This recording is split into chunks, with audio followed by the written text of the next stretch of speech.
watching the BOP, the BLERD official podcast. I am so glad you were here. We are going to have an exciting episode.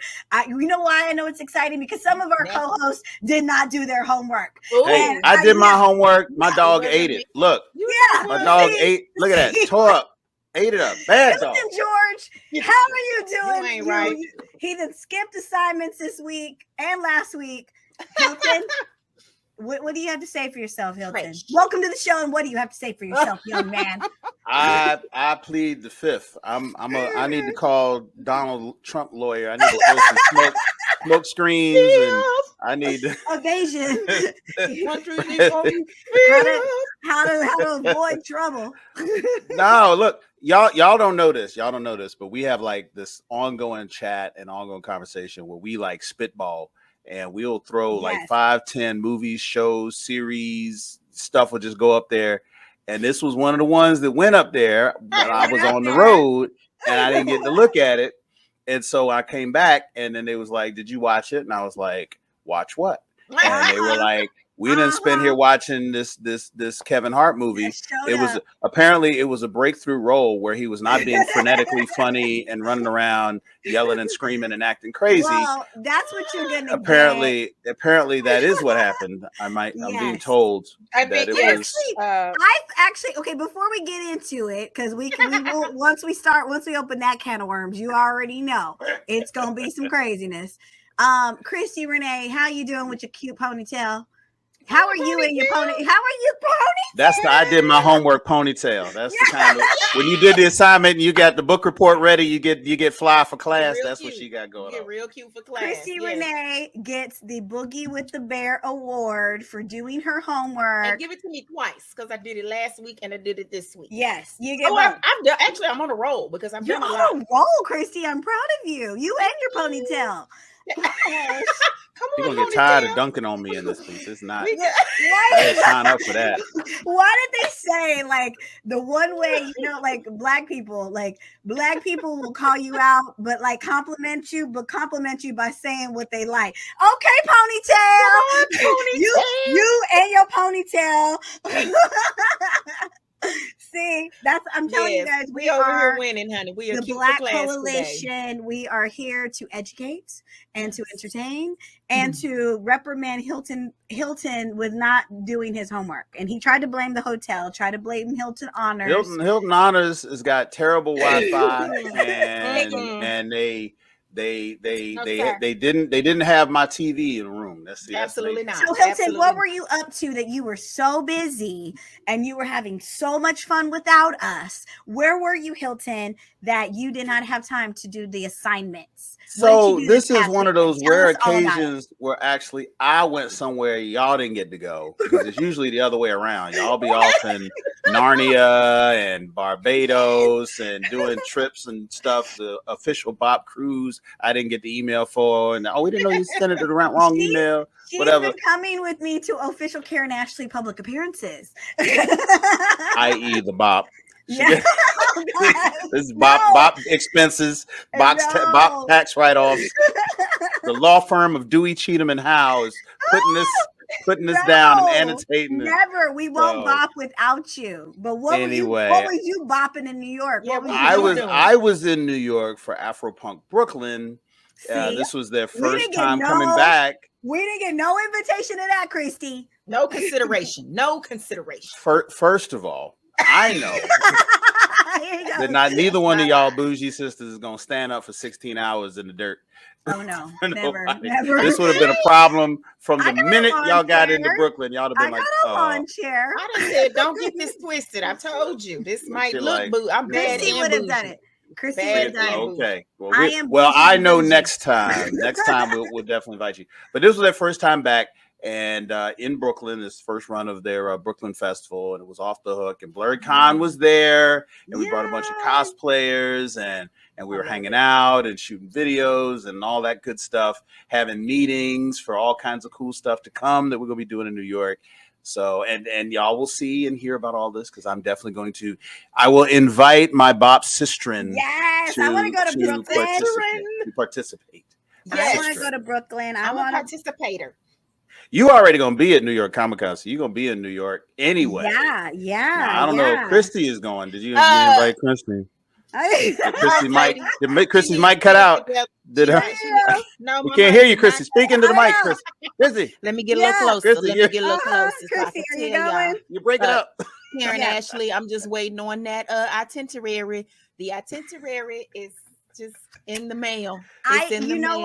I told her, I said, because Christi's great. Let me tell you this right now. She's been going with me to personal appearances. She is the highlight of the booth. She is organized. She works hard. Talk slowly. I love Take her. Your time, Pastor. And I know that she wants to go to New York Comic Con, but I've got like 3 or 4 people who've helped me at New York Comic Con for the last 10 years. I got 5 a couch years to sleep on. I know. You can sleep in my room. But the only thing I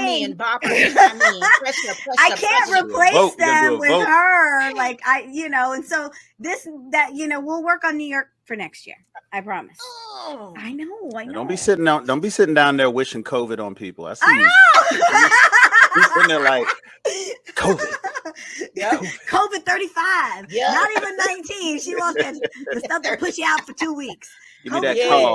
What? Yes. Everybody got COVID, girl? I'll be there. Oh my God. I got you, girl. Everybody is sick. Oh my gosh. Everybody. No one can make it. Yeah. Put roots on the whole con.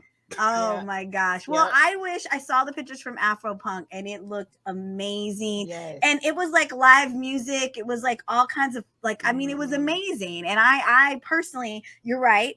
I'm not really with the outdoors. I have sinuses and I have problems. But I will take Dusty. I can take my Zyrtec and I got a lawn chair. I want to go. We got to plan that. That has to be on the BOP World Tour. BOP World Tour, including Afropunk. You saw it here first. The music will just make me forget about the dust. You know? We might have to cut the cameras off during the show, though. Yeah, it's like a Woodstock. It's like Woodstock. It's Summer of Soul. Yes, I was gonna say, what was Questlove? His documentary, his award-winning documentary. Yes. Oh. He was there. The Roots was performing. So yeah. Who else performed? Who were some of the highlights? Because I just saw Yazara St. James. I'm a huge fan of hers. We went to college together. Obviously, the Roots were there. And there was a lot of new indie groups that I was not that familiar with that had huge fan bases that were there. Yeah. It was a really great roster, and the music was amazing. The food was really, really good. The costumes and everybody, not just the cosplayers, but the alt-black dress code. We just saw people wearing just these new designs, and it was creative.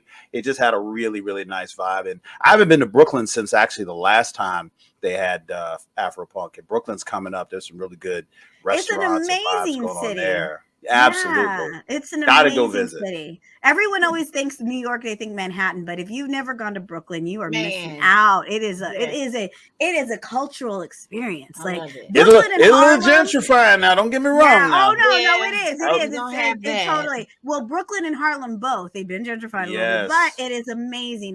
New York is just a cultural experience. Yes, it is. Yes. It is. If you're not from the city, it's a great representation. The weather was great, and the food, the people, it was all fantastic. So it was a great visit. I highly, highly recommend it. Yes, and, you'll definitely be invited to the next round. I take it all back. Then Hilton, I take it all back. Well, not all of it because you didn't do your homework. Not all we'll get to of that. it. We'll get to that in a minute. I'm too much on a high because yesterday I was watching the Emmys, and honey, we showed up and we showed out like we always do. But what I love is that people were getting awards they deserved. It was amazing. And the show was really good. First of all, the show was hosted by Kenan Thompson. I had the pleasure. Yes, he did amazing. He was funny. He was a good host. He kept the show moving. There was a moment where there was a Kenan and Kel moment, and I died. That was a highlight. I totally sent Kel a text. I was like, "Oh my God, that was the best moment ever!" So it was just great, and he dressed up like Khaleesi and came out there and danced. It was hilarious. Kenan was the perfect host. But one of the things that just blew us away were the winners. Hello, Zendaya. She set a record. She is the first Black woman to win this outstanding lead actress back to back. But it was just amazing. And the youngest. The youngest. No one, she holds a record. And Euphoria, that show. I mean, I have to take it in doses. Like Euphoria does it to me, Pun like intended. Handmaid's Tale. Yeah. I have to like watch it. I mean, I can't, because I have everyone knows, in everyone's family there is someone who's been an addict. There's someone that you love that has just been sucked in by drugs, and she plays, Rue. I mean, she does it. There is no, you think this young, you would not, we didn't know Zendaya was Zendaya, we would never know that she was acting like this. Listen, man. She put it down. And I was telling one of my boys who doesn't watch the show, he's like, "Oh, it's a good show." I said, "Man, it's an amazing show." It's disturbingly good. However, if you have like any idol worship, or if you think of Zendaya as a sex symbol or anything like that, and you want to keep that pristine, this show is going to work against that. It's going to break it all the way down. She takes the glamour side of her personality and she put it in a vault and sent it away for 6 months or however long it took her to shoot this series, and was just so gritty and just so raw, and she just really deserved this. I mean, this was not some kid's show. No. This was not some sophomoric acting that just appealed to a certain genre. This was like really, it was like Emmy worthy, obviously, but hard acting, like very hard acting to do. And she said it in her speech. She said, the girls who are, if you are her, or if you've loved someone who was like her, like, I thank you for your stories. I try to carry those stories with me, and I try to, put all of that in this role, because I mean, it's so, like, drug addiction is such a cluster, because it is such a cancer on not just a person who's on drugs, but their family and on anybody they touch. It's just so manipulative. It's so disastrous. It's so sad. And you see a perfectly normal person go to the depths of hell, like, and there's nothing you can do to save someone who's on drugs. I'm telling you, I've had multiple people in my family who've been on drugs, who are still on drugs, and I love them. I grew up with them, and it's like, you can't, and it always kind of like blew my mind that HBO and Euphoria, they've kind of got backlash where they said, it glamorizes drug addiction. I go, there's nothing glamorous. I think because they think Zendaya is such a pretty woman, or she's such a, or they didn't watch the show. Yeah, because I'm like, there is nothing glamorous about any of drug addiction, any kind of addiction. And in this show, it was not glamorized in any way, shape, fashion. No way.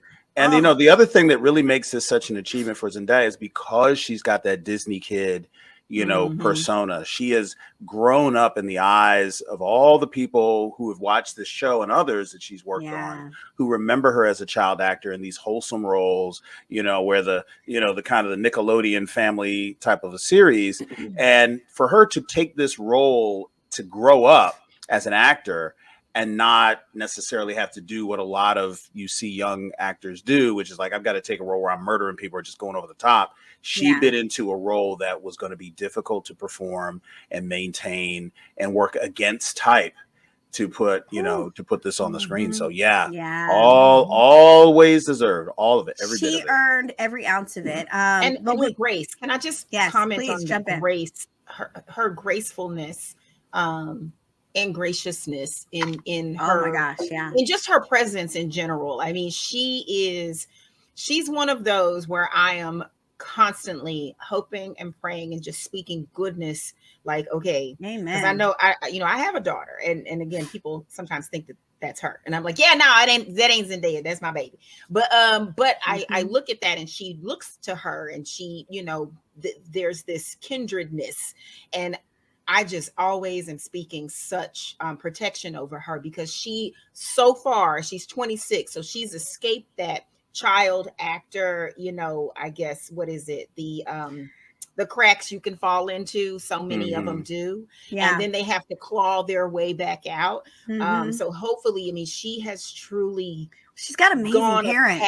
Yes. Yeah. And so that's what I've seen her before with her family, like when we were first in COVID, and she won the first year. Yeah. And it was massive. It was her beautiful. family was right there with her. She's just a real, person. And I hope that I just want to continue. I want that to continue for her, because I know she puts in the work. She's good in everything I've seen her do. I mean, it could be the commercial, or it could be the, this show. And I haven't watched the show. And Hilton, you're right. People have put this wrong. They've put this wrong connotation out about it, that it glamorizes. That's what I initially thought and didn't watch it. Then when I got ready to watch it, something else was coming out, and I was like, totally, drowned with we that. probably should cover that show once, because I think it's important. Like, I think it's an important series, and it's a hard series to watch. But it's so good. And you're right. Like, I think people see Zendaya and they think, Spider-Man. They think like all these other, fun characters that she's had the opportunity to. Yeah. And it is not glamorized in any way. It is, oh my gosh, it is so heart-wrenching. But she did that. She deserved the award. People flew out of their chairs. Her peers were like, oh, this, everyone's happy for Zendaya, and I'm so happy for her. But also on the show, Coleman Domingo, he won Outstanding Guest Star in a Drama Series. He's also on Euphoria. But the big moment, the moment that I think everyone we've always had the same show. There's two moments, but from the same show. Well, no, I'm talking about, from the Emmys. There was another winner who stole the Emmy show. She stole the stage. Yeah. And it's because she's one of our divas. We've had her for years upon years. She's been a Broadway superstar. She's been a television star. She's done it all. Miss Sheryl Ralph got her Emmy. It is so overdue. Like, this woman has been in this industry for icon. She is someone we've been looking up to for years, and now she's on an ABC hit show. The rest of the world gets Sheryl Ralph, and she's getting her flowers. But oh my gosh, she got up there, honey, and she sang her acceptance speech. Like, I was like, she is a star. I don't know if anyone out there has not watched Adams at Elementary. Abbott Elementary. Yes. It is an amazing show. Amazing. It's shot in that same way as The Office, with the kind of the mockumentary, talk to the camera type of thing. Yeah. And it was written and created by a Black woman. Name escapes me. Quinta Brunson, who also won an Emmy for best writing for a comedy series. Yes, big award. Yes. And she started off as a meme. She was doing like these little TikToks and these little skits, and then she was in the All Black Woman show, comedy show on HBO. And then she went off to do this, and this storyline is amazing. The actors are amazing. The show is amazing. And the fact that, she just, really did it was amazing. And then obviously when Sheryl Ralph's character comes in, she's a major part of the show. A major part of the show. And she's like the anchor, if you will, like the conscience, if you will, the elder of the show. But she's still being Sheryl Ralph. She is the one that we know and love. And and her performances are amazing, and I'm just so glad to see her get a statue, because it's overdue. She deserves 4 or 5 more from other stuff she's done. I'm happy to see her get the one. She's a dream girl. Like, what are we talking about? Dream girl, part of the original freaking cast.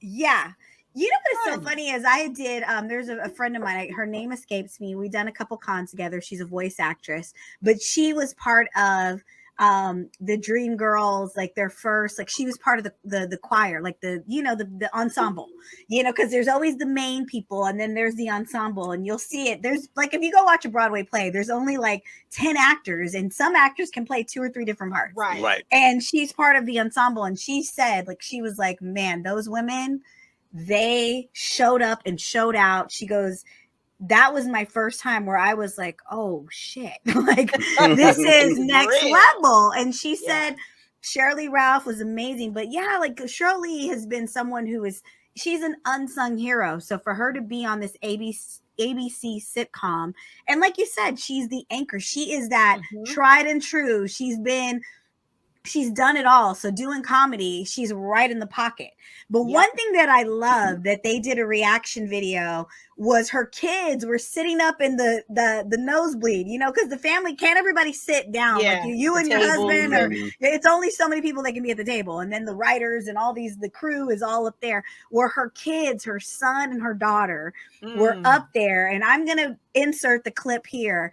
And basically what happens in this clip is that her son and daughter are there, and when they call her name, they are screaming and crying. And they interviewed them, and they were like, we have been wanting this moment for our mom our whole life. Like they have been her biggest fans, and they were like, she has deserved this moment her whole life. But to see her kid, it was, and they're grown, like they're like in their 20s, and they were like, just, it was such a beautiful moment. But Christi, I didn't get your reaction. Oh my gosh. I mean, it was an incredible moment. Again, I immediately went into tears when she started singing, because I understood what she was doing. Like, it came from the soul of many of us, and it was so long overdue, and we've had all these weeks to lead up to, and again, I've watched her since forever. I mean, she was Moesha's mama, you know. I mean, but before then, but I mean, you know, in your younger years, you remember her. That's a staple in your growing up. And so I just am super proud of, and it's crazy because it shouldn't even, on one hand, I'm like, yes, this is wonderful, wonderful. But then on the other hand, I'm like, God, why does it take so long? Like, she ain't the first, and she's not going to be the last. But it's like these moments, and these women, they have to go for so long without any recognition, any real recognition. And so it's just awesome. I love Regina Hall. She was like, I've made the honorable mention, or what is it? Whatever, you know, 13 times. And it's like, you know, it's time. But it's long overdue for her. That was an incredible acceptance speech that will go down in history. We have some that we remember, and then many we forget, but that's definitely one I will never, ever, ever forget. Very well deserved. And that show is the bomb. If you're not watching it, I don't know what you're doing with your life. Definitely watch it. The principal is everything. The principal, though, is a damn fool. Well, you saw how she hugged her. Like, it was just a damn like fool. Respect and admiration. They were both nominated, and it was respect and admiration. But you brought up a good point, Christi, because Huffington posted a big story this morning, and it says, after decades in the game, legends like Sheryl Lee Ralph and Jennifer Coolidge finally get their due. And it just brings up the question, like, why did it take so damn long? Like, these women have been seen stealing, bringing the heat, have been like, they're legends in their field, but yet they can't win these awards, or they're the newcomer. If y'all don't know the bend and snap, I mean, come on. Yes. And I thought she was incredibly, first of all, I don't like the Emmys, the way that they, you know, immediately cut off. It's like, you only get 30 seconds. I can't even get my thought together in 45 seconds. You get the memo where they say, this is what it is. In order for us to keep the show into a 3-hour, this is what we got to do. Yeah. Well, I always say this. I always say take off one of those performances, you know. Or my thing is, if football can go on as long as the hell it wants, I feel like this is a moment. Baseball can go forever. My thing is, read the room and understand when there's a moment of, if somebody is just but when someone has been in an industry, you understand this is this person's finally their first time, like, for 30 years, 40 years building they've been waiting for these moments. Damn that music. Cut that music off. I'm about to tell it like it Jennifer Coolidge started dancing to her. Started dancing to the music. I mean, and we'll never forget that moment either. Like, I was like, you're not gonna push me off this stage. I'm gonna keep going. Just go to commercial. I'll still be out here dancing. Right. Well, Huffington Post, they says, because as nice as it is, it's also incredibly embarrassing that the bar is so low, because the pleasant shock is almost always followed by a valid question, along with the lines of, what the hell took so long? Like, it's almost like, who is winning these awards if these women aren't winning these awards? Like, it's like, what? Like, they've never won. This is their first. Like, it's almost crazy. Yeah, these aren't People's Choice Awards. And so there's like an academy of elected people, you know, the Oscars are like that. And, you know, the Emmys are like that too. which unfortunately does not have the kind of representation by gender or race that Yeah. reflects the audience or the members of the acting world that they are Yes. judging. And people kind of resonate with their own experience. And I think a reason why we resonate with Abbott Elementary is because, you know, I've worked in higher ed for 20 years. I have worked with people like that. I've worked in those environments. I know the challenges that go into the day-to-day of working in a secondary school or a primary school, and, you know, the conversations that you have with kids and the dynamic with parents. All of that stuff I'm All familiar that with. craziness. So that resonance, and even just having attended, you know, majority Black city school, you know, you kind of understand, like, yeah, there was that kid who, you know, never had any money for lunch, or would rather sleep, you know, than go out to recess because they don't get sleep at home because the parents are always arguing, or there's too many kids or whatever. And those struggles are things that you're like, I'm familiar in this space. And so the acting has resonance, but the people who are behind the judging might not have those same frames of reference. So they don't really see, or they don't get all the dimensions of these performances and the writing, whereas a lot of us do. And until that changes, we're going to be asking this question after every other award that a Black person gets. Like, well, what took so long? I'm like, well, well, you know, first this and the second that, and crazy. Yeah. Okay. So just so you know, Quinta Brunson, Quinta won for best writing for a comedy series, which was the big writers award. Like, that's the big comedy, like all the sitcoms. She was against all of them. She was against the Ted Lassos and all the other big shows. But she won for best writing. Shirley Ralph, who again was against all the big shows, she won Best Supporting Actress in a Comedy Series. We also had, like I said, Zendaya had Outstanding Lead Actress in a Drama Series for Euphoria. One of the ones that really, like, I was just so happy was because they had Squid Game. Squid Game won they won a lot of really big awards. I don't want to I know I'm going to mispronounce her name, so I apologize. This is just my ignorance. It is not my, like, I need to do better. But the best actor in a drama series went to Lee Jung-jae, who was the lead actor in Squid Games. He shut it down. So that means he beat out the Stranger Things of the world. They beat out the Ozarks of the world. They beat out, you know, all the men. That is a hard category, because that category, there was like all five of them should have won. The guy, especially in a foreign language. Yes, it's the first time too. It's the first time a fully foreign film won in that role. Yes, so and you have to watch that to understand it. It is so good. I love that the director, when he won was accepting his I'm sorry, you were gonna say try his name. Best directed in a drama series. I want to say Wang Dong. I can't even say it. I don't want to. He won Best Director. So brother Wang, let me tell you, I love that he announced the next season coming up in his acceptance speech. And I was like, and I just cheered. I was like, yes, because I can't wait. I love that. I love that series. It is incredible.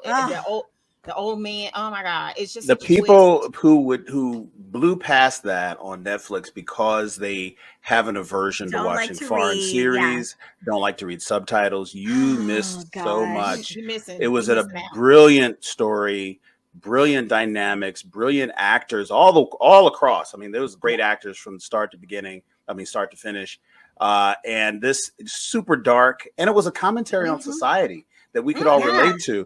So there was something in there, and I'm hoping that this award will have people going back to Netflix and watching that didn't watch before, so that we can all have a conversation about season 2 and not have people go, well, I don't watch movies, I gotta read. Like, you know what?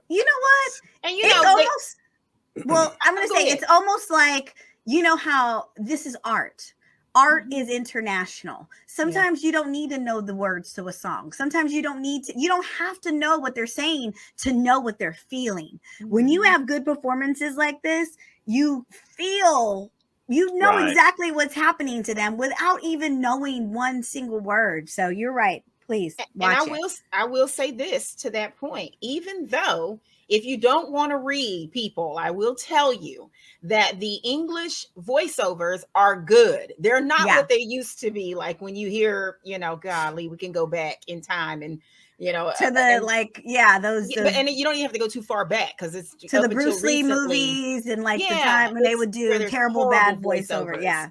But no, this is actually really good. The emotion and the voice and the tone fit the actual face that you're seeing. Yeah. So it's not unbearable. And sometimes the words kind of line up, I guess, because there's no translation per se. Mm-hmm. But I'm telling you, I breezed through that thing because I just was like, this is it. It was so I was so happy they won. I binged it. It was they about fantastic. to kill each other over one egg, Lord. Like, what is going on? Like the music is incredible. Yeah, I just love it. The look of it, it's simplistic but it's so complex at the same time. So it's I love anything that just shows the nightmares of humanity. We're only a few steps away from doing something horrible to each other, and it's like, and it's daunting when you think about it. And so I was so happy they won. I think that was well deserved. I was like, they were nominated for so many awards. I was like, if they don't win one of them, something is like, come on now. Like, it's almost one of those things with the world. Yeah. Well, remember back in the day, back in the day when Color Purple didn't win anything, like it was like crazy. Don't take me back to 1988 like that. I was a kid. Low points in Black history. I knew how wrong that was, and I was a child. Right. And the one that won was out of Africa. Ironically enough, that was what beat The Color Purple was out of Africa. Like, really? A movie that nobody remembers right now. Like, I'm just saying it, and no one can say, "Oh yeah, I watched it. It was pretty good." Like, no, you didn't see it, but no one cared. And no one cared. Yeah, no one cared. I was shocked and disappointed that my show was not represented. Which one? The Handmaid's Tale. So were they this year? Did they fall in that? It was last year, but still, it wasn't last year. It would, because I don't think they qualified. Like, I think because that season came out 2 years ago. No, so they were in. Wasn't it? Season 4 came out last year. Did it? 21. Oh, season 4, what, though? and now we're this is the season thing. 5 tomorrow. Like, sometimes I feel like certain shows, like, they swept it. Like, like Handmaid's Tale, when that came out, it swept. But they didn't. That's the thing. The lead actress, the lead actress was undeniable, and like some of the lead actors win awards and stuff. It's very limited because I'm part of the groups where the big frustration is right and they're not being and it's weird. It's just a weird thing, and it's really weird because there's award-winning performances on there. That's really well. I'll say this, like, usually like the what is it, Stranger Things had that first season, like they were winning all kinds of, because it was just so different, and it just brought us in. And then like Miss Maisel had a year where, I mean, it was just a different way of doing comedy, and people were going crazy. And so hopefully maybe this next year, I mean, this new season, I'm telling you, you cannot escape Handmaid's Tale. Like, it is it is coming out. One more season after this. I think they're done after 6. They've done I will say this. I also like to enjoy, when a good writer gets up. So I don't know anything about The White Lotus, but I don't either. I feel like I need to go. I didn't watch it. I didn't watch it, but I heard it was so good. Like, it was better than I thought it could be. We gotta watch it. The creator, I loved him accepting the awards. First of all, I like him in roles that I've seen him in. So I like this transition because I was like, he is such an odd duck. And it's so funny. He's just that character that just sticks out like a sore thumb, but he's really good in it and very natural. But he is, when he gave his speech, and this spoke to me because as a writer, and Karen, we can understand this as a writer, like, you think you're writing like terrible stuff, and he was like, and sometimes it is, but sometimes it's not, and you keep going. And you can't tell me what I just wrote wasn't masterpiece. I know, no one wants to hear it. Exactly. So, or it's the flip side of that is, this is the worst. Like, I'll never, and a lot of people, miss out on their dreams. And people love it. Yeah. And it's like, this is a masterpiece and you're winning things. But anyway, so I like those moments when you get those really deep connected, bits of advice, really. I mean, I feel like it's advisory and I'm listening, like my antennas go up, like I'm listening, I'm holding on to that because, oh my God, what am I doing? You know, but, right. Well, the best entertainment I always feel is the entertainment that surprises you and you learn something from it. Yeah. Where you're like, I just came to tune out. I just came because I've been having a hard week and I'm here, I'm gonna Netflix and chill. And then all of a sudden you're like, I found my life. Why am I thinking about life? White Lotus was like that. It was one of those series that I kept hearing people talk about, and it was like right there on HBO Max. And I was all right, well, I might as well click it. Why not? And it's this story, and it just kind of grows on you. And by the time you get to the end of the first episode, like I gotta find out what the hell happens in the next episode, and you just fall in love with it. I think both of you would really like it. So I highly recommend looking at it because it's really, really good. Yeah. So yeah, dark, but very good. Well, I like. We loved Ozark. Dark. Yeah, I mean, Ozark is as dark as they get. Ruth won, guys. Yes. Oh snap! Yes, she was, and it was shocking because she was the only one. I mean, the last season was everything for me. So. Yes.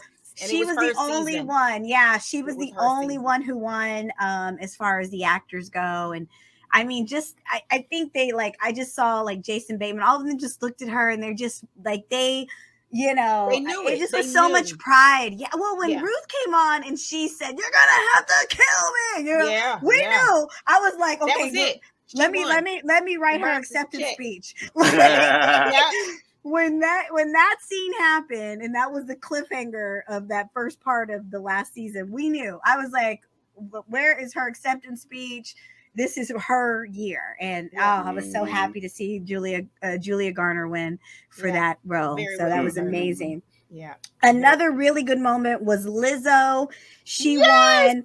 Yes, she has a show called Watch Out for the Big Girls, and she won Best Competition Program, which, guys, had been dominated by RuPaul Drag Race for years. No one could beat RuPaul, and Lizzo did. And you saw him stand up. He was so proud of her, and her acceptance speech, where it was just so touching, because where she said, I was a little girl and I always wanted to see somebody fat like me, black like me, and look like me. And she goes, and little did I know that it was going to have to be me. I was going to have to be the one. Yep.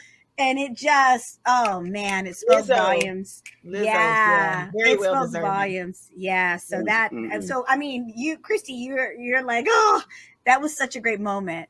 Was there any other moments that you guys? Because I know you guys didn't watch the Emmys, did you? You just watched like the clips. I watched the clips but I didn't watch the Emmys show. Yeah. I flipped back and forth in the beginning, but then of course I want to see like opening stuff. I want to see the bulk of it, but it was something else that was on.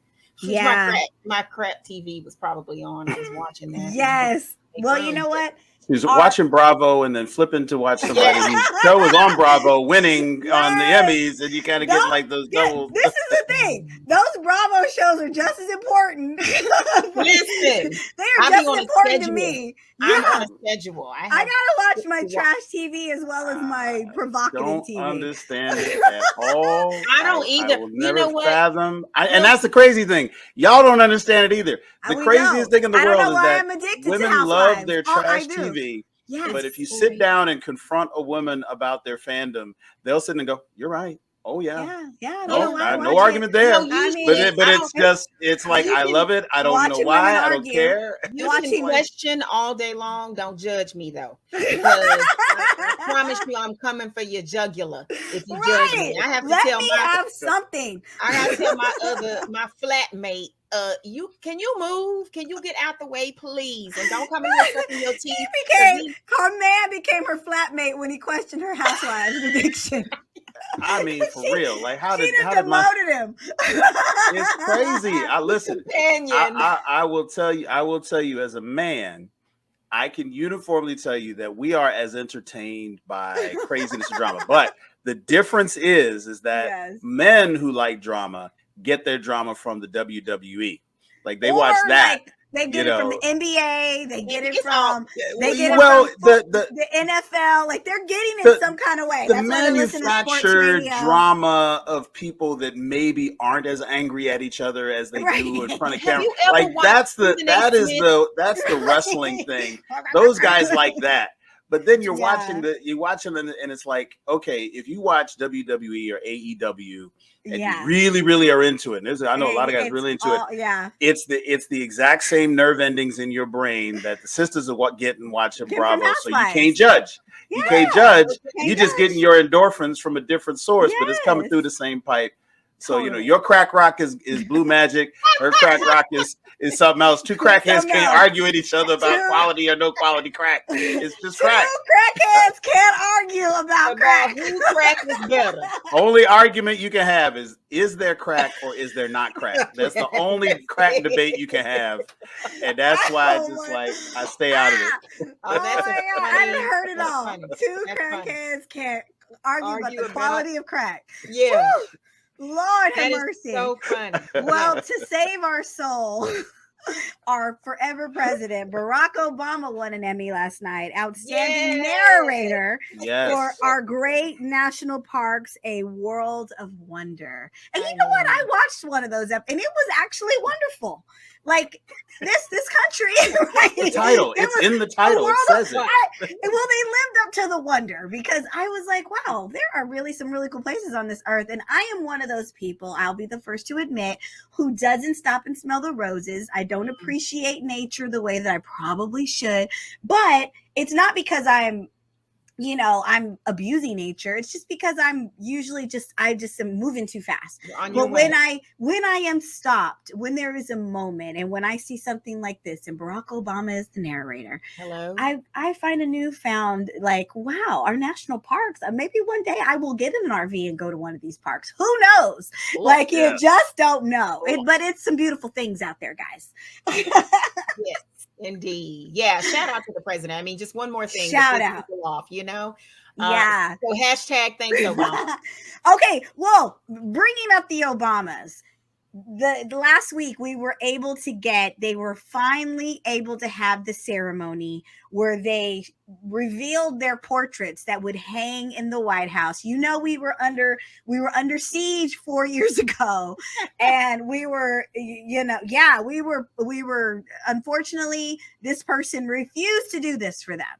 And it was one of the many things. And I want to compliment the Bidens and that administration for saying, you know what?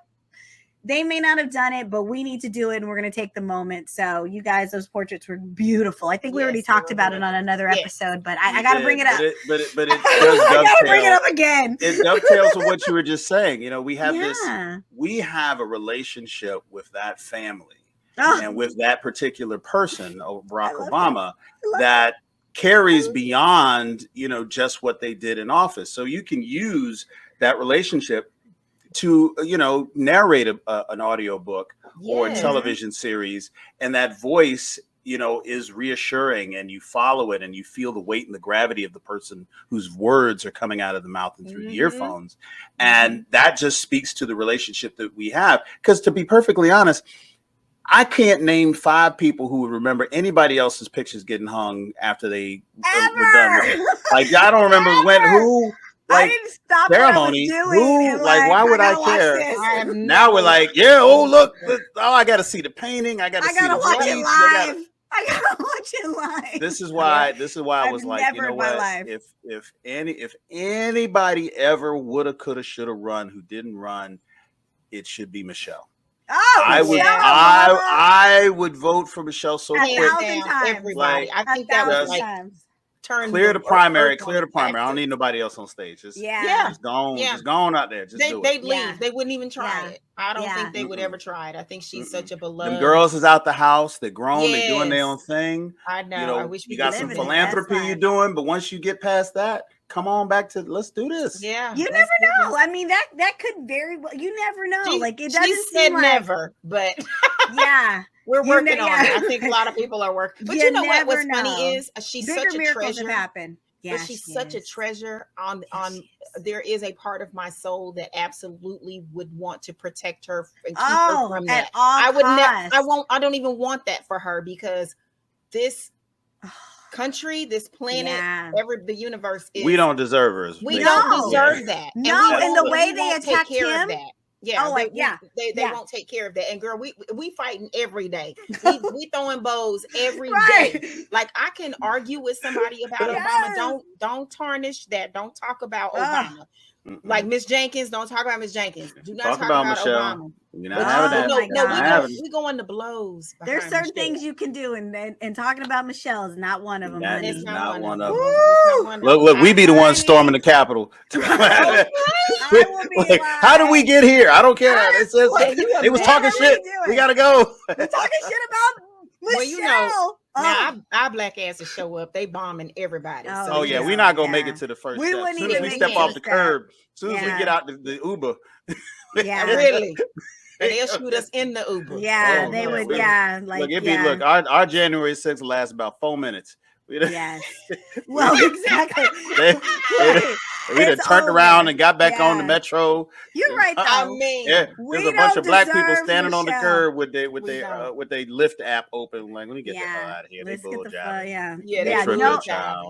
Yeah, America would not deserve Michelle, but what we do deserve is we deserve Chadwick Boseman winning an Emmy for outstanding character voiceover performance for T'Challa in What If? Yes, because I was already mad. That he did not win for the Viola Davis movie. He should have won something for Ma Rainey. I was mad he didn't, because I felt some things in Ma Rainey. He put it down. Yeah. I think that because of and I don't, it's kind of craven that's the case, but because he has passed, it probably caused the Academy to take a closer look at his body of work that was eligible, and then to review and say, okay, I think that they do this, even though they probably would disagree, wouldn't say it out loud. Y'all probably feel bad about not giving him the award for that. And therefore, like, we're going to get a really good look at his performance here, because he deserves this because of who he was, and his loss is bigger because of who he was. I'm hitting the mic. I'm like knocking stuff over. Listen, and if you haven't seen his performance in What If, you couldn't have really had the same series with somebody else doing the voice. And for him to get an opportunity, even when he was sick, because you saw how emaciated he was around the time that he was doing those recordings, that he was too sick to probably do something live action. But the idea that he was able to do it, in voiceover and bring that life back to the character, just amazing. And it's definitely worth the win. Chadwick. It's like every day I think about, we are on our Wakanda Forever countdown, and I'm just like, I am not ever going to be emotionally ready. I'm going to be drunk. I'm going to take a fifth of tequila in there with me just so I can get through. I'm sneaking stuff so I can try to numb up, just numb and be. I already know I need to see it 3 times, because I'm going to miss so much from my emotional, just like, I'm just not ready. Like, the trailer had me bawling like a baby. Like, I was like a newborn baby. Like, I had to stop watching it. I had to keep going. I was watching it on a loop. It was like I couldn't. I'm just waiting. Watching. I'm thinking to myself, if I watch it 10 more times, I'll be numb. But then the music hits, and then you see the scenes, and then it's a lot. Right now, Black America is going to have a hard fall. It's going to be, listen, when that joint come out, we know the story. We just tell everybody else. We already know. We need to tell everybody else. Like, this our premiere. Y'all come out on Saturday. Black History Month in November, because we gonna need a month. Right. Like, the fact that it's not even coming out in Black History Month. I need a month. I need Black History Month. That'd be too much. That's our winter. Then we have Juneteenth in the summer, and now we have the fall Black History. We just need a spring Black History. But that's it. We got fall Black History Month coming up November, y'all. Well, Easter's our holiday. Like, we put it down in Easter. We go to church. We dress up. We gotta. That's Black History Month for us anyway. Look, we make our holidays even on holidays that ain't ours. We're gonna take it. Yeah, we're gonna just take it. Okay, so a couple more winners I want to shout out. Gerard Carmichael. Oh, fantastic. Best writing for a variety special. Oh, that variety special was really good. It was really deep. And I think that, I mean, it was so deserving because it wasn't just funny. It was funny. It was deep and made you think and made you like all of it. He came out. That was his coming out. Yeah. Like, he didn't even realize that's what I was going to say. I thought he was hysterical with that fur coat on and no shirt. And he took his award to the table and told the girl, this is my award. Like, I'm not letting it go. Yeah. He's just really like living in this experience and not like putting on the monkey suit, you know, as they used to say. And he's owning it. He's owning his piece. But I watched the Carmichael show when he had it was so good. It was one of my favorites. And it was so deliberate and thoughtful. And so good. It was a great show. And I hated that it was only on for one season. I was like, well, damn, I'm invested. You know but now we understand, like there was something so much more, always something, something way bigger, something so much more deeper that he was going through and journeying through, and him doing that show was just introducing us to him because he'd been in the business, he'd been a writer for years, and it was but that sitcom was so good. If you've never seen the Carmichael show, go back, find it, because I know it's on one of the streamers. Like it is so funny. Like Tiffany Haddish was in it, and we didn't even know, like she wasn't even big at that point. She was just like his sister, and then like before the drama that's happening right now, which is a nightmare. It's a whole other show. So skip over that. Skip over that part. We'll skip over that. So Loretta Devine is in it. What's his name from In Living Color? Why can't David Alan Grier. David Alan Grier. Yes. Oh, if you don't watch it for no other reason, watch it for those three and the girlfriend, the girl who played the girlfriend. She was really good too. Yes.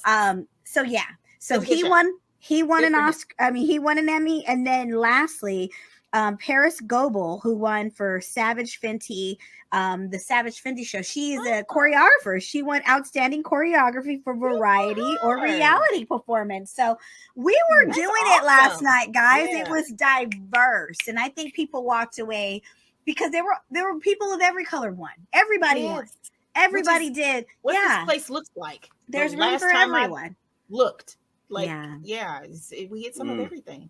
The only thing that they got a couple things wrong. There were some feedback. Always. Well, when they do the in memoriam section, like it is always like, I mean, I hate to say it's one of my favorite moments of because I didn't realize so many people had passed away.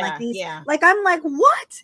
And so it's all a newsflash for me. And it's always this like really, like I really like sit up and pay attention on that section of the show, and it's become one of the parts of the show that I don't want to say I look forward to, but it's one of those things that I just like, I really get something from those moments. But they forgot, I don't know if they forgot or who made the decision, but Olivia Newton-John was not in the memoriam. You're right. And there was instant backlash. People were like, what? Oh my God. Oh wow. Yeah. One job. She is an icon, but they always do that every year. Did she die at the same time as somebody more famous than her? Because I know Sarah Foster did, because she died the same day Michael Jackson died. Yeah. People still finding out that she gone. So right. I don't think so. But it was just like, how did that happen? Like, there are people in there that obviously they're industry giants, and I love it because it's always people in front of the camera, behind the camera. It's not just celebrities. It's like everyone who works in this industry gets a moment, and they had John Legend singing, and it was just perfect. But they did, like, Olivia Newton-John was there, and people instantly were pissed. Another thing that happened was Jimmy Kimmel did this whole like kind of I was joke, a little bit. and he was pretending to be drunk, and he was like, I forget who the actor was that was with him, and kind of dragged him out. And so Quinta, she wins her award. And she's like, Jimmy, I won. You can get up now. And he didn't. It was like the joke kept going. So like people were so pissed because they were like, Quinta deserved better. She should not have been giving her acceptance speech with Jimmy Kimmel laying at her feet.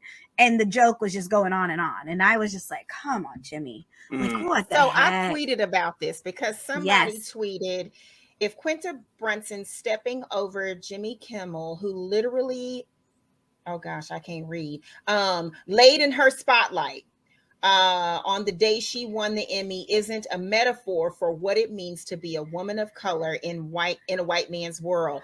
And I commented I retweeted that and said, I too thought this was incredibly odd and somewhat off-putting of Jimmy Kimmel to stay there like that. But the irony is he was the corpse of the white male cis patriarchy, and this woman of color is a conqueror. Death by Black excellence. I mean, that to me, Christi, it's just by Black excellence. I felt like that was a skit. It was a skit we didn't know we was about to get, you know, and it was like it was awkward. It wasn't funny. It wasn't fun. It was for a half a second when he was dragging him out there, and I too. Golly, I see his face right now, but I can't think of his name. I can pull it up. You know, go ahead. Keep talking. Dragging him out. I mean, I thought his exchange was pretty good, you know, to do the introduction, but it was almost like, Jimmy, roll over, y'all. I'm going to start cussing. Roll over and get out of the way. But then I thought, as I watched it, I thought, oh my God, this is what this is what we do every day in life. When we talked about this on another show, when we talk about She-Hulk, this is literally it. We have to figure out how to keep our footing, where to put our foot, where to stand, and how to literally rise. I mean, as cliche as that may sound, I always tell people the older I get, the more cliches make sense. Yeah. And they are accurate. And that was a true illustration of what it's like to be inside of this and to have what we have and who we are, be who we are. Yeah. That's it. That was a true definition. That was it. That's what it's like. Well, they put on CNN said Quinta Brunson had to step over Jimmy Kimmel to accept Emmy. TMZ was like, Jimmy Kimmel slammed online for silly moment from Quinta Brunson. And then another outlet was like, who is Emmy winner Quinta Brunson besides the woman who had to step over Jimmy Kimmel? Like, it's like, come on, Jimmy. Well, he was going for an Andy Kaufman moment that he really was the window of the joke. Yeah. The joke ran its arc, and he didn't. When the arc was over, he didn't know when to let it go. Yeah, I think, and it, you know, something like that can be so thoughtless when you're a host of a show. It's not like he was doing a stand-up special where he's the only thing on stage. It's like you are ushering in other people's moments, and you have to be conscious of those things because you're in the shot, you're in the way, you know, and if you are still running your bit at the time that someone else is doing their acceptance speech, then you are running your bit over top of their moment. And there was, I don't know if he didn't have an earpiece, where somebody like, okay, people stop laughing, Jimmy, get the hell up, you know, whatever. It was like, you know, funny, turned real awkward and cringy. It just got too cringy. And I'm sure he's going to make a statement about it and apologize and all that. That's what I was going to say. But, you know, comedy right now and our relationship to it, you know, when it comes to Hollywood and all the mass media that we're accessing right now, we are in a sensitive space where there is a time for a joke like that and there's a place for a joke like that. And comedians are going to have to figure out a way to, express yourself and express your art, but find the proper ways and the proper venues and the proper tone in order to maximize the comedy and the inside of it so that doesn't get stepped on. Because if you were going for something profound, you were in the wrong place at the wrong time, and now it's gone. Yeah. Right. Yeah. And in the victim of this, the collateral damage is this person whose moment, this Black woman's moment, that is now right. So nobody remember anything else about this joke that you might have spent a year writing or whatever. Right. It sounded like you were really committed to this. Him and Will Arnett. So everything you were going for and whatever comedy there was there is now gone. And the only thing anyone's ever going to remember is that a Black woman had to step over you and you took her moment. And, you know, you couldn't have possibly been going for that. So maybe maybe there needs to be an intervention with these comedians and saying, okay, look, you're only allowed to be this funny. Yeah. We don't want you to do this funny. This funny's too much. We need 60 you here. seconds, we need you to know. What did they say? What did they say? Like, sir, you're at an 8. We need you at a 4. Like, you know, like it's an award show. Well, we need chuckles. That's all we need. Hopefully, this is a person, which I watch Kimmel, so I'm he's amazing. I'm familiar with his platform, and he seems to be pretty alert and awake enough to get like the movement. He understands certain things because he has promoted certain things. So I'm hoping he breaks himself trying to make this up for her, because I know he's paying attention, and I bet you he's kicking his own ass every day at this point, because and that speaks well to his character that he would do that. And I like him too. I think he is really empathetic. He uses his platform for the betterment of everybody when he doesn't have to. So I obviously don't believe it was something he intended to do, but I think the road to hell is paved with good intentions. Right. So, well, so the effect is what matters. And yes, you need to turn this around and make it up. Yeah. It's just one of those things where it's like a good already bad joke gone worse. Like it was never a home run. It never really landed, and then it just kept going. And you know, he probably will have her on his show. If he's smart, he would be like, they'd introduce Jimmy Kimmel, and she comes out and gets to do the monologue, and he goes, "I'm gonna give it to you." You got to make it better. You got to make it right. Yeah, and you know he will. Like he probably will have her on his show, and he will. You know, he'll. That's what I'm hoping. She gets to come and interrupt his ass and just it actually will make for a really funny joke. Yes, and of course we're graceful. We're we're always the peacemakers. You graceful, but I feel like Christi about to take a ponytail out. Like, Christi, hold up. Let me snap this out. Let me show you. Well, and it's Let the thing, this show you. You don't think about this. This is like for most people, it doesn't happen overnight. Like when I tell people that I started working professionally in this industry since I was 12, people are like, "What?" Like they just you don't think about it. Like I've been working since I was 12. And like for her, she's probably been at it forever. She's been on the comedy circuit. She's been working on shows. She's guest starred on this. Like when you usually look at someone's IMDb, they have all these credits. You're like, I didn't even know they did that. I didn't even know they worked. Like it's like so much work. And so when you land on the Emmy stage, and first of all, we don't win awards like, you know, it's few and far between. So for her to win this writer's award, and for Abbott Kenny to have exploded the way that it exploded this past year, and it was just everything lined up right. It was undeniable. No one else could have gotten that award without us being pissed that she didn't get the award. So it just ended up being a perfect moment. And here she is, she's on the stage, and it's just like nothing. Like that's why we were so pissed at Will Smith. Nothing should ever distract from what it took. Like Questlove, what it took for Questlove to win for that documentary that we forgot. All we talk about is that slap, but what we don't realize is that Chris Rock was on the stage to give Questlove an award. He won the Oscar. The award didn't even have. No one remembers the award. Yeah, he won the Oscar, and it's like the moment was tainted, and this wasn't even comparable. Like the Jimmy Kimmel being on the ground, like they zoomed in on Quinna. We forgot he was even down there. Like she was like, "Get up, Jimmy! I won." So it wasn't the same. It wasn't disrespectful in that sense, but it just was like, "Come on, dude!" Like. You know, but the director was smart. They just zoomed in on her, and she gave her acceptance speech. And I forgot he was the director. The director of the Emmys needs an Emmy. Yes, for thinking on his feet. Zoom in. Zoom in on her. Forget about him. And truth be told, you know, Will Arnett did his best to roll Jimmy's ass a little bit over. He was Jimmy like, didn't want to give it up. Let me start shifting his legs so she can get around. Like, oh my Lord. Will Arnett was like, he almost was like, dude, the shit ain't working. Get your ass up. Like it ain't working.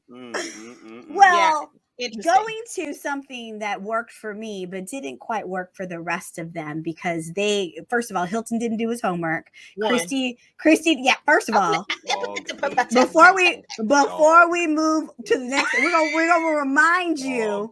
He put that mail every week. Look, let me tell you, this is how we plan this show.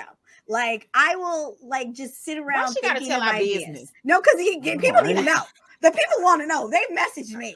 They've don't need to know all our house business. They want to know all our business. We've got a mega chat where we have the chat, and I literally will text certain people, Christi, and go check the chat, because she won't check the chat for days. I need everybody to check the chat on Monday. We've implemented a rule. Check it on Monday. She put rules on the refrigerator, like Eddie Murphy's daddy. On the refrigerator, Lil. Y'all need Lillian rules. cannot Y'all use obviously need rules because hold on. I put in the chat. I said episode 1, we're going to talk about this. Girl. Blah, blah, blah, blah.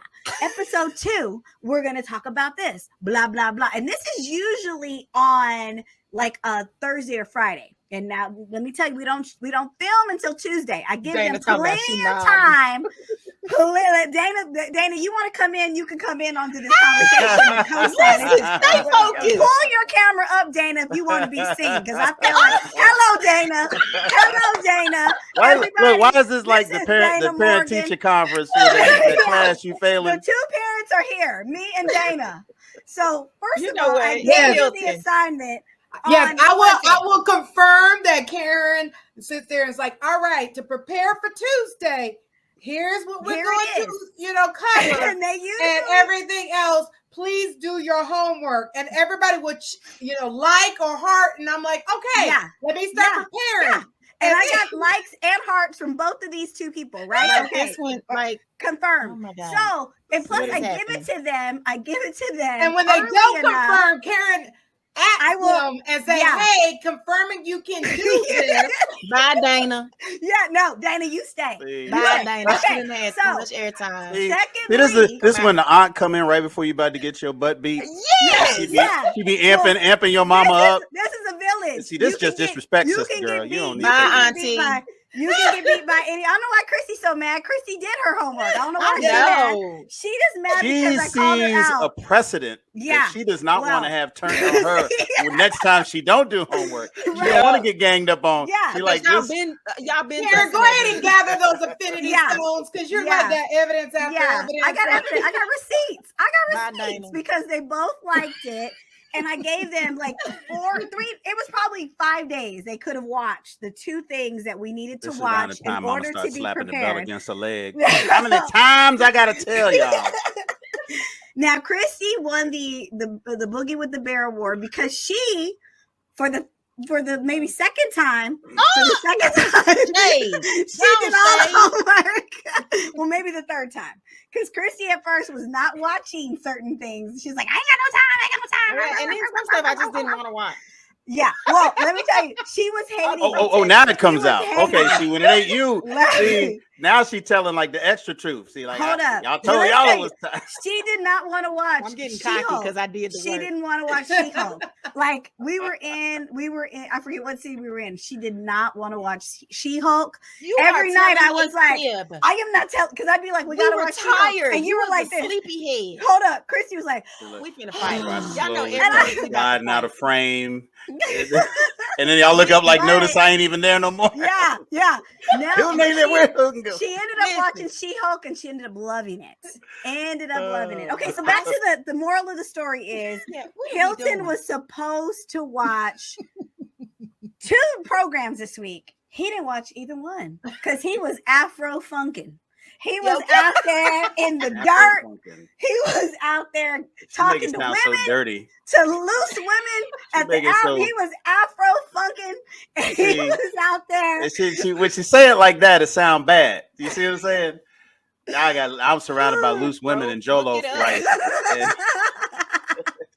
I hope you were surrounded by loose women. I actually want you to be. Anyway, I digress.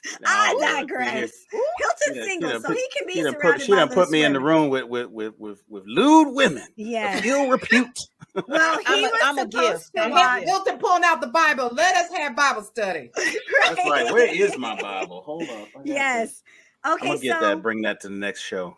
He was supposed to watch Me Time, which starred Kevin Hart and Mark Wahlberg, which I wanted us to do something different. I didn't want it to be the normal BLERD, like the normal superhero, BLERD, sci-fi kind of stuff we watch. I was like, guys, my mom's not watching this. Let's do something a little different this week. Let's watch a comedy that actually had some really funny moments. It's not like an Oscar-winning movie, but it's funny. Mark Wahlberg hurt and hilarious. Distraught because she did her due diligence and she's like, I can't even talk about it because let me honor you, Queen. Christy, let me honor you, Queen. I have laid a bad precedent. You're gonna get the Boogie with the Bear award. And you're gonna get the Goldar award. So you get Goldar and Boogie with the Bear. So mark my words, Dana. You've seen what the precedent that has been set here. Yes. If there's ever a time where I don't do my homework, and Christi also has not done her homework. Oh, it's going on. All she has to do is wait for me to say that I have not done my homework, and then we don't talk about the show, and then she's off the hook for whatever she don't watch in the future. Yeah, there's a strategy that's going to go into this. But Christi, Hilton, we got a back chat thread. Yeah. No. We on. When she didn't watch Loki, the Discord. When she didn't watch Loki, and I let her have it, like I called her out when I knew you didn't bring Aunt Dana in on her. Aunt Dana stayed in the chat. Aunt Dana stayed in the chat. You're usually the well-behaved child of this group, and the fact that you strayed, America. I need to bring Dana in. I need backup. Everybody with a black mother has done heard the same cuss out. Yeah. She start with the sympathy piece. I try to do something nice. I try to do something nice for you guys. I try to do something different. I try to y'all can have a little bit of fun. Step outside of our comfort zone and mine to accommodate. And here's what you do. This how you treat my desire to enrich.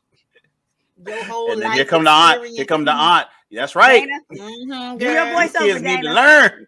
Yeah. Here's some switches. I got some switches for you. Auntie done came in with switches. Sitting there cussing out, pulling the leaves off. Y'all are lucky. Like in my day, you had to go out and pick your own switch. And I'll be like, that's a long walk, boy. That's a long walk. What is happening? I'm picking my own abuse right. Moses didn't walk the Hebrews out of Egypt for the amount of time it took me to go find a switch. Well, I'd be 2 counties over. Oh my Lord! I was like, maybe she'll forget by the time. We are so derailed. Forget that she's got a child. She'll forget she got a child by the time I come back with this switch. By the time I get back, be time for college. I had a Mexican mom, so if you weren't moving fast enough, all of a sudden that chancla. Don't you're not moving fast enough. Oh my God! You got a beating going to get a beating. Yeah, that sound, whatever sound just came into the microphone, that's that chancla flying through the air about to kill you. That's all you heard, and then you were knocked out. I'm just saying. She had a motorized chancla. Well, America. Christi got the chocolate probably too. I don't even know. My mom might have spanked you at one point. I don't know. Everybody got the chocolate. We all got threatened when we was over there. A few times. Yeah, it's all right. See, white America watching this, you may not notice about Black parents and Latina parents is that everybody can beat you. You get a beating at your friend's house, and then they call your house to tell the mom that you got a beating. And then your mom will whip you for embarrassing her, acting up at somebody else's house. So you get twice the beating. And then you like, wait until your daddy get home. And then you gotta deal with that. And see, this is why they have laws in the Constitution against double jeopardy in the criminal justice system. It doesn't apply to Black America. Right. You whenever it come up again, you liable to catch one. I will say this. I always really had to do something in order to get that. But when I got it, oh man, it was awesome. Yeah, you never forget it. That's when that's when you knew it was good. Yeah. It was good raising because you didn't have to get beat every day. Like if your parents beat you every day, that's down on them. That's something going on. That's a different thing. But you get that one every year, that life lesson that change your life. Something that not only threatened the household but your own health. Like you was out there playing with a rattlesnake, or you threw some doo-doo at your sister's head and it actually got in the eye, or something crazy. Like you playing on the roof, something that would threaten your life. That's a lesson that needs to be driven home with leather. You need to fear life. Yes. So I guess so you will appreciate what I just did to the both of you. And I hope, Christi, you get the gold stars, and Hilton, I hope you obviously are appreciating this scolding, because this is no longer about the movie we watched. It's about we don't even remember what y'all was mad about. We've run out of time. We're actually going over our hour, but I felt like I had to do it. I had You to know, do it. I guess we as have to many talk Kevin about Hart this movie movies that as I I raced watched, to I could have bullshitted my way through it. They're like, Right, yeah, man, no. because he And made them Christi jokes has about done it being before. short and black. Christi has done that No. before. And then there was the white No. guy, and there was Okay, that scene where so he couldn't just to dance. give you guys and then- just to give you a really like very brief synopsis of this movie. Me Time stars Kevin Hart, Mark Wahlberg, and Kevin is in Regina Hall. Regina Hall's in there. And what happens is Kevin is one of those guys. His wife is very accomplished woman, and he has found himself. Yeah, she's an architect. She's doing it, and to embrace her doing what she's doing, he's kind of become the Mr. Mom at home. And he is the best dad, and he is the greatest. Like he's the volunteer. Like he's a better dad and mom than Regina even says it. Like he's got it down better than she's got it down. And he's the best, like volunteers at the school. He's done everything to pour into his children. But it's a time where she's kind of like, dude, you need to have some me time. You need to go and have fun. Like the man that I married, you're just so all about the kids and all about them that we need you back. And so she says, I'm going to take the kids. I'm going to go see the grandparents and I'm going to leave you alone. And so he goes back and forth because he has his best friend from childhood who was Mark Wahlberg, but he always would find himself doing crazy outlandish things. Behavior. Yeah, like they be jumping off a mountain. Yeah, like and doing comedy ensues. Yes. But so what happens is it's Mark Wahlberg's birthday and he gets sucked into going on a weekend with his friend. And of course, it's just a hot mess. He ends up burning, he practically burns his whole life down because Mark Wahlberg helps him do it. But it was really funny, and there was some really funny moments. There were some very funny moments. Yeah, what did you think, Christi? Because you didn't love it. I didn't love it either. But I found myself laughing out loud. Like I was hilariously laughing at times. It has taken some time for Kevin Hart to grow on me, and so I like that's him. A black man short joke. Already. See, I was getting on me. He didn't even plan that, but it's true. See? I had no idea. I don't even know. So I like him in certain lights. And I also like that he is, learning to stretch himself. I know he's done a couple of serious things or, kind of dramedy, I guess, is what they would be classified as. And Hilton. Hilton, where's my belt? Dana, get my belt. I know. Where's my chocolate, Dana? You are acting up. Usually when now put in a subliminal dark skin joke. Hilton don't know how to act. Lights. Hilton don't know how to act when he don't do his homework. You supposed to be like me. I set the tone early on. Disrupting the class. Still in the cut. He don't co-sign like he's supposed to. He's like, exactly. You should be doing like what Christi do. Exactly. I taught you how to do this. Like, Christi, oh my God. Well, okay. I'm gonna do Christi while Christi's doing Christi. All right. Yes, thank you. So let's see. That's it. That almost. It's some more. But yeah, I think Mark Wahlberg now has really transformed himself into being a really good comedic actor. Man, and so he's a good guy next to him. And so he is funny. He has great comedic timing. He's just he's funny. He's really funny. And they play on his, I guess his Marky Mark and the Funky Punch. What was it called? They play on his the Funky Punch. They play on that, like he's got this hip hop element to him, right? Yeah, and he's supposed to be sexy with the underwear and the whole thing. So they always play to that, which is funny. But yeah, I thought it's a good premise. I mean, the movie is pretty funny. And again, I like the way what's his name? Kevin Hart plays this role, and he and Regina Hall have a great chemistry together. Yeah. Really good chemistry. She's so good. And I love that we get to see again an icon in our Black life upbringing. John Amos is and Anna Marie Horsford. No, they play Regina Hall. Yeah, it is Anna Marie. Their parents. Horsford, yeah. Yes. So they we play got her parents. Icons who are Seal. back playing. Seal is in the movie. Seal is in the movie. He plays himself. Funny. He plays himself. It is pretty funny. I thought that was cool how they tied that in. And so, oh my God. And I thought the one guy that was the other parent, he was hysterical. Oh, the white guy. Who was high on Adderall. but he chopped it up and in line so he could feel like he was all bad. Crazy, because they have a mindset of this is how we let loose. This is how you're supposed to do cocaine, I guess, when you let loose. And I'm like, what world do you people find? I just want to sit in the bathroom alone without anybody saying, "Mom, Mom." Is there, or the dogs going crazy? I mean, it's like I'm not dreaming of cocaine. Like, I don't know. People are bizarre. Yeah. But anyway, so it's very fun. It actually is very funny. It's a very funny movie because what it is, it brings like this, you know, like all the moms and the dads who are very extra. Like, you figure out that Kevin Hart has basically been forcing his kids to like certain things and to live up to certain things, and he realizes that he's pouring into his children in the wrong way. Like, he's a great father, but he's just doing it all wrong, and he's not listening, and he just really comes to where he realizes like he doesn't need to be a stay-at-home dad. He can still be the best dad he could ever be, but he needs to go out there and find, you know, life for himself. And like before he was a father, he was a musician, and that's how Seal comes into this. Like, he was like the keyboard player of all keyboard players. And so Marky Mark is like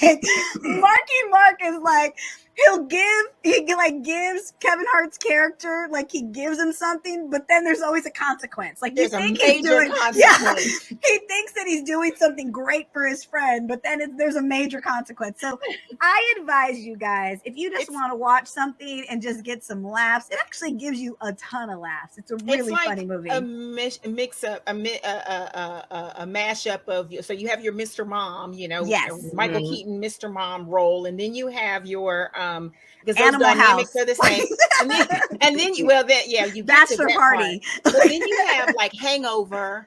And then where it just all goes wrong. One thing just goes wrong, and it just never stops. Yeah, it was another one. Hangover's a good one. Hangover, and then it's another one. And Horrible Bosses. So like when they go to the man's house, the mansion or whatever that Regina Hall works for, she's an architect, so she's built him properties. And Kevin Hart thinks that they're having an affair, like he's after my wife. And so they do that whole thing where it's sticking stuff down his pants, and they're doing. What was really funny was the relationship of the Uber driver. Yeah, because she became a star. She literally is a star now. This woman is like a scene stealer. Like, she was probably written to like just be the Uber driver, and then like she shows up, but because she's so funny, she like. Oh yeah, you gotta watch it, Hilton. I'm telling you, it's like I'm gonna watch laughs. It's some laughs. No, I'm gonna lose a letter grade of credit. I'm gonna watch it. Okay, come off of your sci-fi high horse and watch this movie. Yeah, it is another short joke against Kevin Hart that we need to. High horse. You done put him on the high horse. She's talking about she's stretching him out. You become a bougie BLERD. You need to stop being a bougie BLERD. I only watch sci-fi. Yeah. And Marvel. It's not Star Wars. These base movies with Kevin Hart running around getting into shenanigans and such. If you normally, I want to talk about Tolkien and the Return of the King. Wait, Hilton, you'll love this. I immediately thought of you. The kid is building out of Legos the Death Star. Yeah, you have to just for that. You have to watch it just for that. And the kid, it's his thing. It's his whole kid, like everything. His kid, like Kevin Hart's trying to make this kid be like a musician, but the kid is like his fantasy is to be like Eddie Murphy, and like he keeps catching the kid watching like Delirious and watching like all these comedy specials, and the kid finally like he has his moment, and he tells his dad, "Leave me alone. I know what I love." Yeah. But you guys got to watch it if you just need laughs. And like usually you're right, like Kevin Hart on 1,000. Oh my gosh, sometimes it's like you kind of get that, but with Mark Wahlberg, it like he really, I think when Kevin Hart is surrounded by someone who's equally as funny, it's a great balance. He like can pull him down a little bit. He lets Mark be funny, and he reacts to Mark, and he's like, it's totally, it's a good movie. It's not him and the straight man. They're both making the joke. Yeah, right. No, there are a lot of people making jokes. I got it on it's on Netflix, right? It's on Netflix, right? Okay, there you go. I got Netflix guy in this whole thing, so he's supposed to be the sane one, because he's the stable one. And so so that's what it forces him to dial it back, in his comedy delivery. Kevin Hart's supposed to be the straight guy in this, and it's just hilarious. So guys, watch Me Time. Dana, thank you for coming out of the show. I know, special guest host Dana. Dana, even though you came here to give me a beating. Behind the curtain. Yes. I'm gonna call your auntie over here. She's gonna straighten you out. You know she don't play. Dana, I needed backup. And Dana, you were there for me. I love you long time. Like, we gotta I told you we wanted to be your only headache. And we already fulfilling it. See? You're gonna call the doctor like the headaches are back. Like, no. This gonna be a hell of a show to edit. I'm telling you right now. Look, this is the thing. When they know what one of the next assignments is. One of the next assignments is we got to go see the Woman King. So don't y'all play no games with me. Y'all be ready to break it down, because we're gonna have to break that one down. We're gonna need the whole hour. All the way. Sarah's gonna be like, contact somebody to hack into like Regal to see if Hilton went to go watch it. Right, they checked in yet. Did he scan his ticket? Did he scan his ticket? What did the ticket? Let's read the ticket. What did the ticket say? Let's also get the receipt to the concession. How many drinks? How many drinks did he get? I know if he had too much popcorn, he went to the bathroom. What's going on? Of right mind. Did he have a tequila shot? Because y'all know you can get food and drinks. Ooh, guys, see, y'all got me knocking things over. Knocking the set over, Lord. Guys, that's the end of today. I love you guys. I mean it. Join us for the next one. Dana, I'm sorry to bring out the shadows. I didn't even let you know that you could, but you're beautiful. We love seeing you. Thank you. You guys have a great week watching the BOP, the BLERD Official Podcast. See you next week. Bye.